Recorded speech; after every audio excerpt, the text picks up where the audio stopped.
Hey yo, what is going on guys? Cash and Clean here. Today I just wanted to talk about the importance of Adventurine farming and how good it is. Now before I talk about the methods of actually farming Adventurine, I want to show you guys the potential you can get with it and then how to farm it. So I would recommend going to a club world that has this specific merchant, the Club Merchant Prince. Now this guy is going to have pretty much everything in here. Now there is something similar at the hub, I can show you guys that in a second, but basically this guy has 2 dragon egg fragments and I believe you needed 5 of each of these for 2 different dragons. So there's a potential for dragons in here. There is LED block recipes, which not only is this mastery, you can collect it, sell it for Flux whenever the market comes back on PC, but you could also sell it on console if it's something even worth selling. Or you could straight up loot collect this for blank scrolls. So if you do need blank scrolls, there you go. And another thing you might have already noticed, we got Club Empowered Gem boxes. Now these are radiants, however you can actually farm Empowered Gem boxes, and by farming these, you get something called Empowered Gem Fragments. And if you get 10 fragments, you can get a guaranteed stellar. Now this could be a 2-star, which would suck, but this is just more chances to get a 3-star Empowered Gem that you need. So those Radiant Empowered Gems are just useless. They're mainly just there so you can loot collect. You're not going to want to put this on your class at all. So as long as you're farming Adventurine, you can craft these and then just loot collect what you get inside.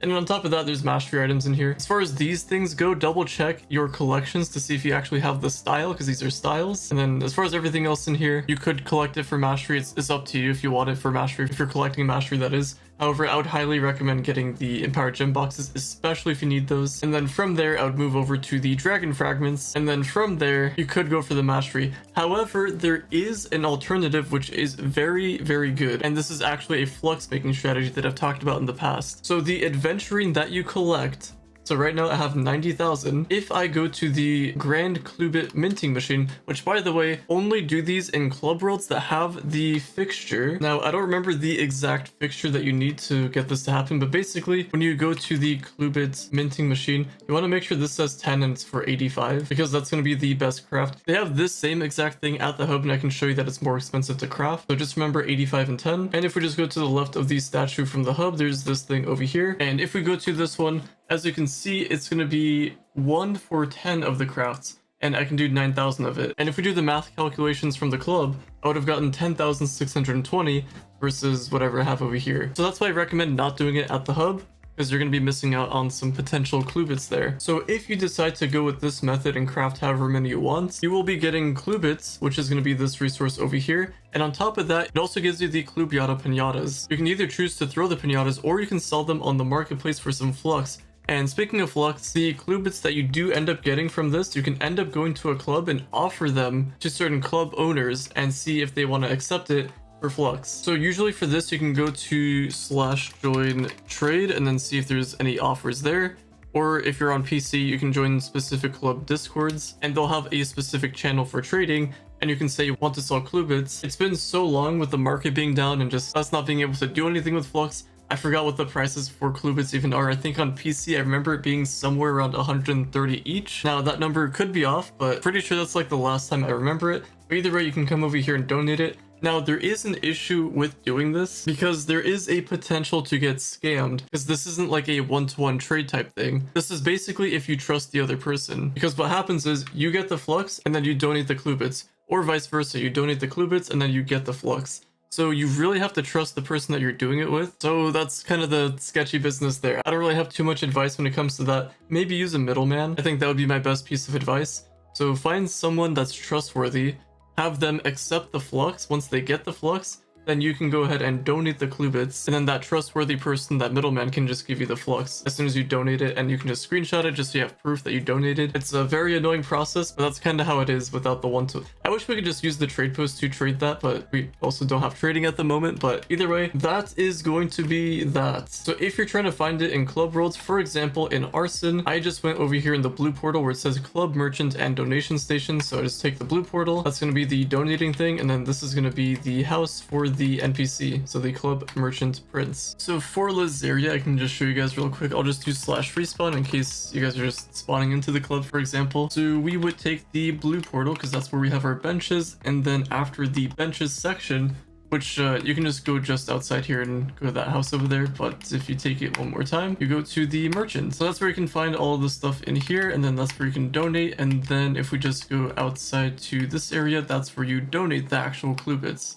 So you craft the clue bits and then you donate them there. If it doesn't let you, then you might actually have to be a part of the club. But yeah, if we go to the one at the merchant over here, it doesn't have everything, doesn't have the club radiant empowered gem box, so it's kind of a GG's there. And you just wouldn't want to craft the clue bits in here because it's going to be more expensive. You're not going to get as many clue bits as you would in the club.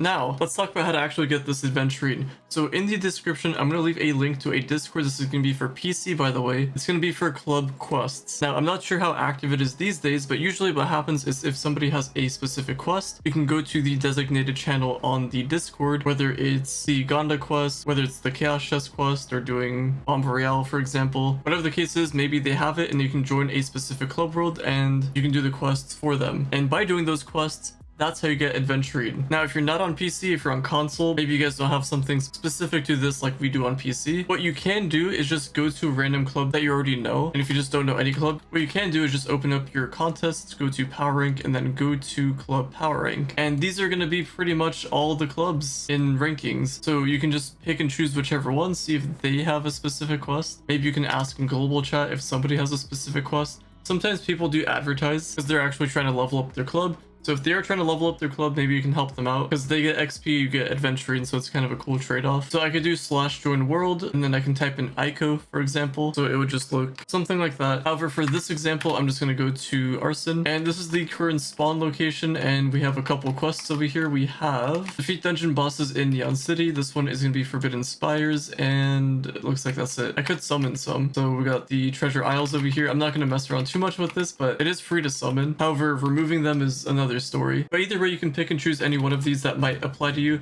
If you're a brand new player, you could choose any one of these. If you're an endgame player or maybe even a mid-game player, you can go for the Gonda quest, which is just triggering Magic Find because you might already have the Magic Find. There's also the Chaos Chest quest. There's also the D15 quests, or I say D15, but there's like the Topside quest or the Water Gem Box quest or Fire Gem Box quest. So you can do something like that. But I think you guys get the point. So you can do 20 of these a day. I'm pretty sure it's 20. So 20 of the club quests. And then what you can do, I'm just going to go here just so we don't have to hear that. If you open up your atlas, go to the adventure world, so like Permafrost, First Veil, all the way around, even the elemental worlds. You can go ahead and pick up a quest. So Permafrost, it's going to be gathering glacial shards. So that's going to be another way for you guys to get Adventurine. Also, if you guys are trying to get XP, I recommend picking up these quests specifically and then doing them in the highest difficulty that you can. I don't think it works with the club quests. I could be wrong on that. But as far as these adventure ones go, if you just kind of go up along the way, you can just pick them up and then complete them in the highest difficulty.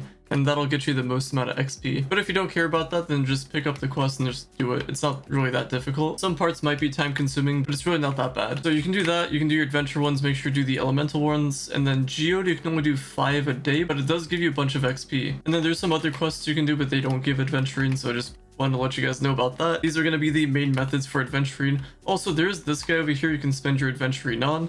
This is what you use to open up your lockboxes. There's a chance you can get a tradable costume, but it's pretty rare.